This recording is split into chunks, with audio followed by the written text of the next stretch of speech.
12 years. That's how long we had been married. And on that special evening, our anniversary, I truly believed we were celebrating the life we had built together.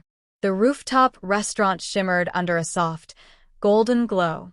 Candlelight flickered on each table, casting a warm, romantic hue across the faces of our closest friends and family. Everyone was dressed elegantly. It was perfect, or so I thought.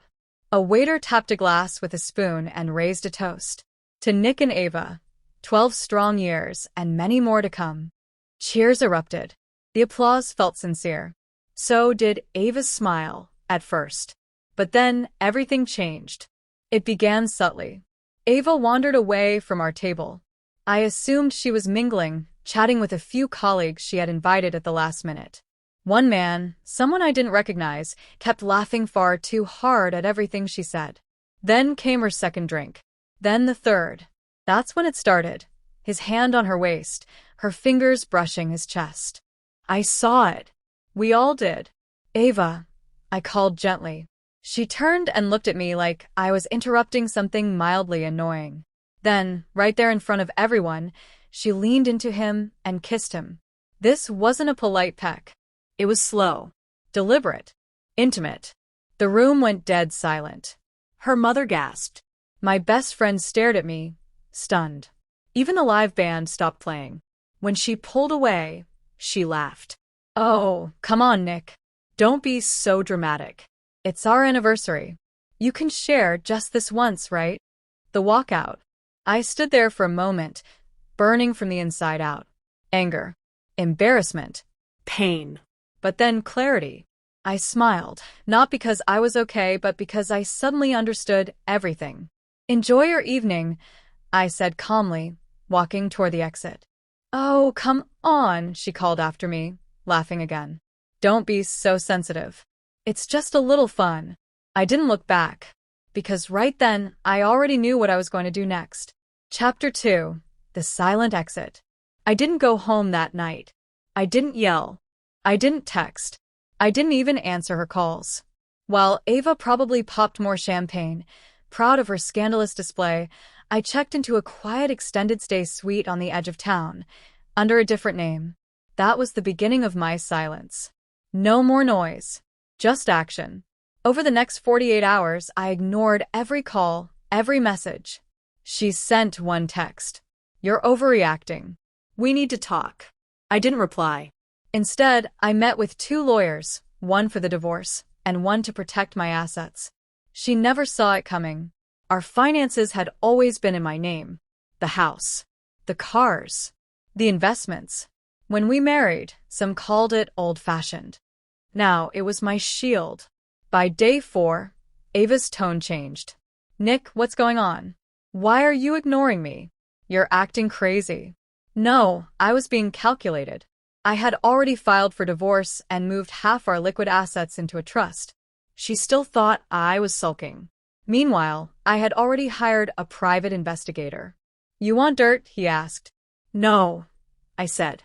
I want proof. Solid. Undeniable. The house of cards begins to wobble. By the end of the week, I cut off her credit cards.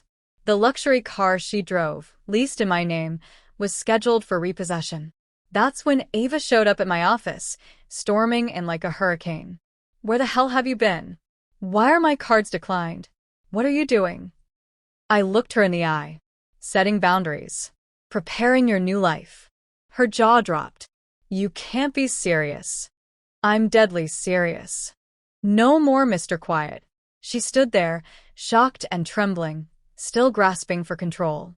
I leaned forward. That night, you laughed. You humiliated me. In front of everyone. And you thought I'd roll over like always. I didn't yell. I didn't cry.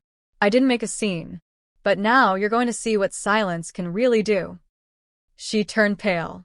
And for the first time, she looked scared. Chapter 3. The Legal Trap. Divorce court didn't shake me. I walked in calm, collected, armed with every document in perfect order. Ava arrived late, disoriented, and obviously rattled. Freshly dyed hair couldn't hide the dark circles beneath her eyes. She still believed she had leverage.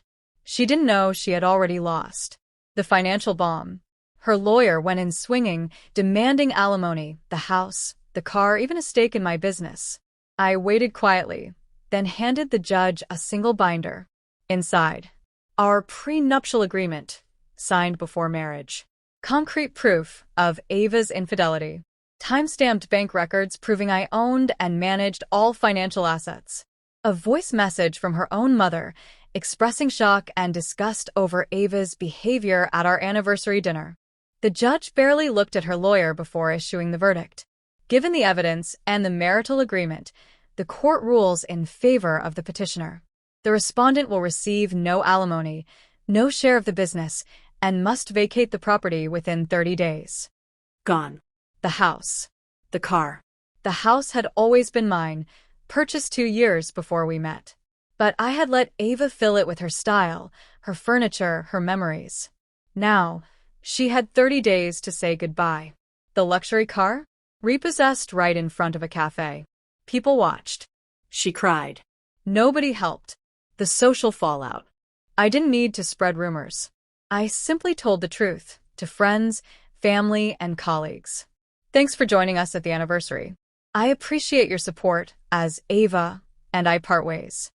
That was enough. People remembered. They talked. And slowly, Ava's perfectly curated image began to crumble. Then came the phone call. 3 days after the divorce was finalized. Nick, they fired me. The board said I was too much of a liability. Please, I need help. I'm sorry to hear that, I said. This is your fault. No, Ava, I replied. This is the consequence of your actions. Chapter 4. Reputation ruined. Ava had always positioned herself as the woman everyone admired, beautiful, poised, successful, a connector, a leader. But after the divorce, it all unraveled. Because the one thing she never prepared for was the truth. The whisper network. Old friends stopped responding. Invitations disappeared. People who had toasted us at dinner now avoided her. They didn't need to exaggerate. The truth was enough. A married woman kisses another man at her anniversary party, then laughs when her husband leaves. She tried to spin it, but people had seen it, heard her.